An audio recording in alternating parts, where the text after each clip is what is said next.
I went into the forest to disappear for a while. No phone calls. No people. Just trees. The trail was supposed to be simple. 3 hours in, 3 hours out. That was the plan. After the first hour, I noticed something strange. The forest was quiet. Too quiet. No birds. No insects. Not even the sound of wind. Then I heard my name. Soft. Careful. Like someone afraid to be heard. I turned around. Nothing. I told myself it was my imagination and kept walking. That's when the trail vanished. The path didn't fade. It didn't break. It simply wasn't there anymore. I stood still, surrounded by trees that felt closer than before. Their branches leaned inward, like they were listening. Then the whisper came again.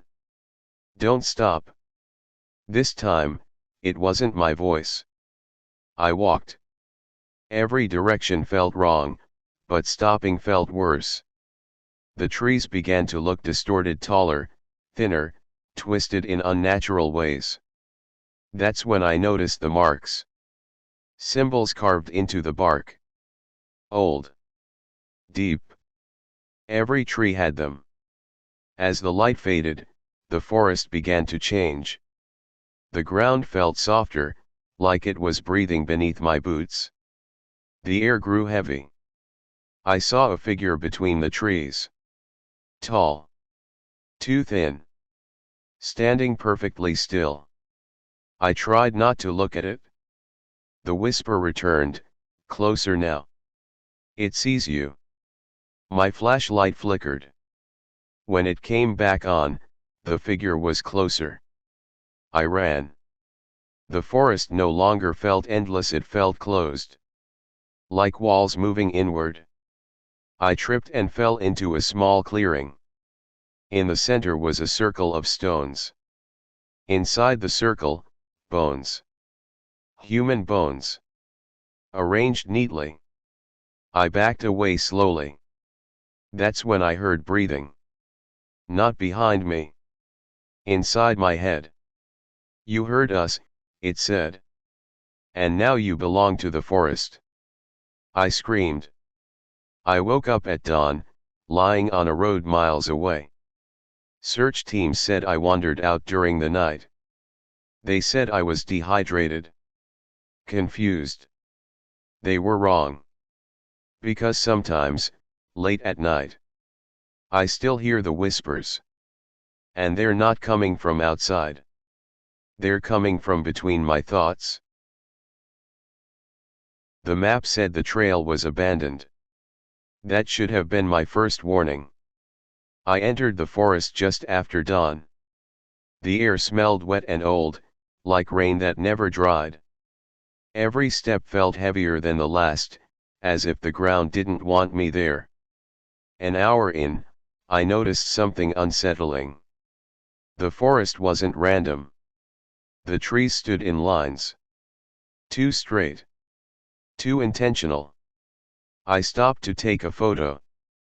My phone camera lagged, then showed something I hadn't seen. A figure far behind me, standing between the trees. When I turned around, it was gone. I laughed nervously and kept walking. That's when the forest started repeating itself. The same stump. The same split trunk. The same hanging moss.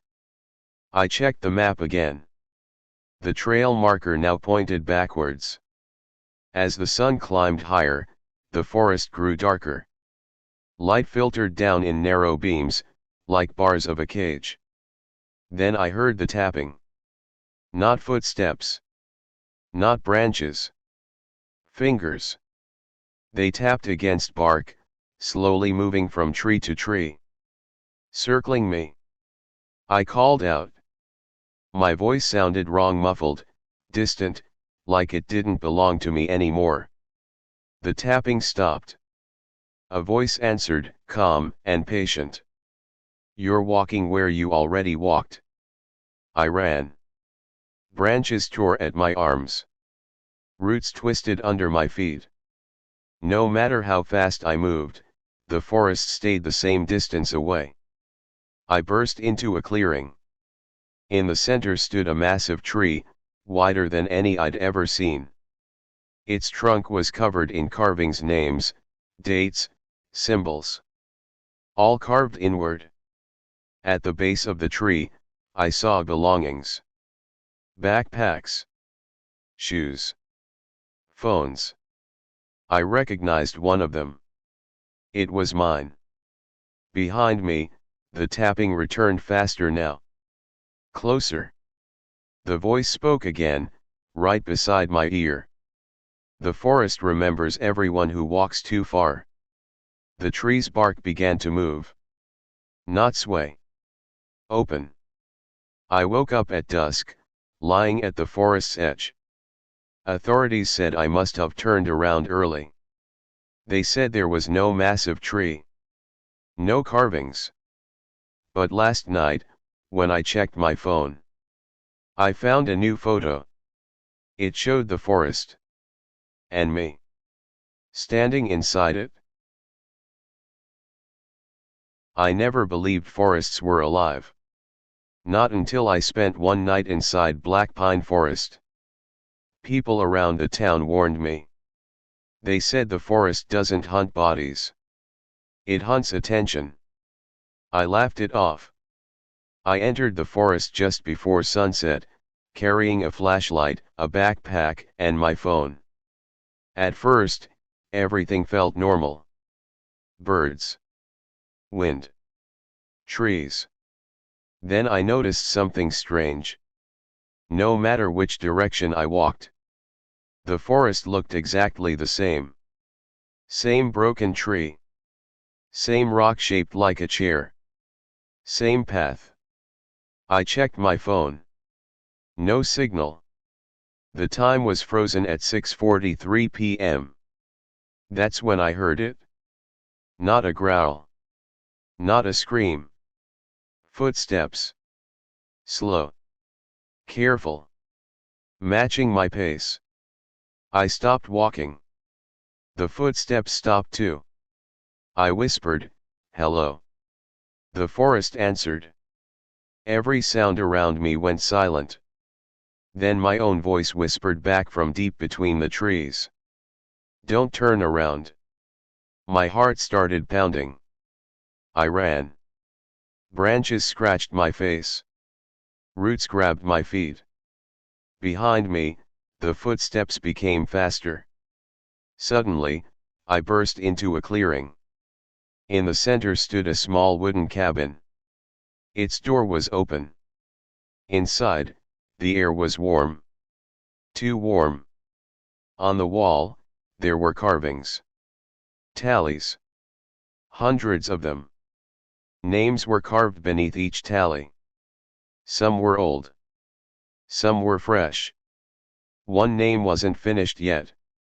Mine. The footsteps stopped right outside the door. Something spoke from behind me, softly.